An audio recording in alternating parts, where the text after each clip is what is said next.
एउटा कुरा भन्नु भनेको अब म त 2 महिनाको लागि काठमाडौँ जान आँटेको अनि अब 2 महिनासम्म अब उता युके पनि जानुपर्ने अनि तपाईँलाई भन्नु कि नभन्नु भनेर नि अब भनेर झन् जाँदा कस्तो हो भनेर गयो भने राम्रो त जानु घुम्नु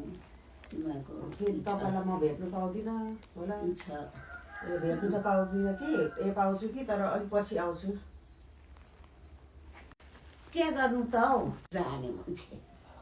कान्छी छँदैछ नि त अनि छ त्यसो त छैन टेन्सन नमान्नु म आइहाल्छु नि फोन गर्छु नि कहिले अब जाने भरे भरै कस्तो के मिलाएर गएर त्यस्ता मिलाइस् फेरि लागेर नि मलाई माग्छ अब उता बस्छ नि त आफू हेर अचम्मको कुरा अब तेरो छिटो पुरा गर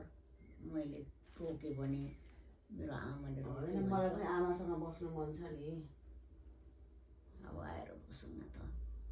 कति बस्छ कान्छीले हेर्छ नि यहाँनिर हेर्छ नि नहेरी कसले हेर्छ त यहाँ खाना तिमीका हुन्छ नि त्यो नातिको नातिनी पनि छँदैछ यो त हेर्छ माया गर्दैन भन्छ होइन माया गर्दैन भन्छ नरुन है बित्थामा जाँदिन हौ जाँदिन त्यत्तिकै भनेको बित्थामा भनेको आमा रुनु हुन्छ कि हुँदैन भनेर भनेको आमै मेरो आमा जाँदिन हौ जाँदिन कहाँ मेरो आमालाई छोडेर जान्छु त्यत्तिकै भनेको मलाई उ गर्छस् प्र्याङ गरेको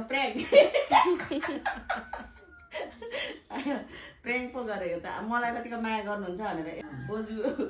होइन मलाई पनि माया गर्नुहुन्छ होइन हो कि होइन भन्नु त कति माया हुन्छ अनि आफ्नो छोरा त यहाँ अनि मुटुबाट फलेको अनि हो त्यही भएर म अनि कहाँ म चाहिँ छोडेर जान्छु मेरो आमालाई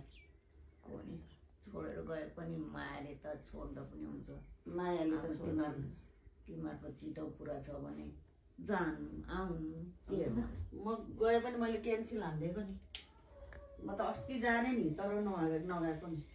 म काठमाडौँ गएको छुइनँ अहिले अब तपाईँ बिरामी भएपछि गएको छु अब म कति जाने मेरो